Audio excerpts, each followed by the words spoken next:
Hi friends, మీకు ఈ video నచ్చితే లైక్ చేయండి, సబ్స్క్రైబ్ చేయండి. పార్వతి లక్కీని తీసుకువెళ్ళడానికి ఆటో ఎక్కుతూ ఉంటే మిత్ర చాలా బాధపడుతూ చూస్తూ ఉంటాడు. అప్పుడే లాయర్ కొన్ని పేపర్స్ని పట్టుకొచ్చి, చూడండి, పాపని మీరు తీసుకువెళ్ళడానికి ఎత్తుకోండి, కోర్టు నోటీసులు, మీరు పాపని ఇక్కడే వదిలేసి వెళ్ళండి అని పేపర్స్ చూపిస్తూ ఉంటాడు. ఏంటి, పాప నీకు తీసుకొని వెళ్ళకూడదా? అసలు నేను పాప కన్నతల్లిని కాదు అని కోర్టులో కేసు వేసింది ఎవరు అని పార్వతి అడుగుతూ ఉంటుంది. లక్ష్మి అనే ఆవిడ పాప కోసం కోర్టులో పిటిషన్ వేసింది అని లాయర్ చెబుతాడు. దాంతో మనిష, దేవయాని ఇద్దరు కూడా షాకింగ్గా చూస్తూ ఉంటే లక్ష్మి గదిలోనే నిల్చొని ఆలోచిస్తూ ఉంటుంది. మీ మీద కేసు ఫైల్ అయింది, మీరు కోర్టు విచారణకి రావాల్సి ఉంటుంది.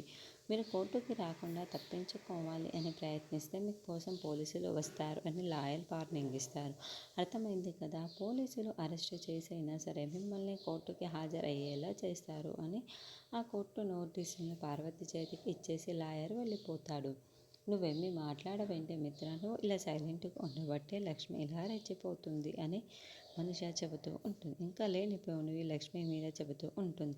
అప్పుడు మిత్ర చాలా కోపంగా లక్ష్మి ఎక్కడ అని అడుగుతూ ఉంటాడు.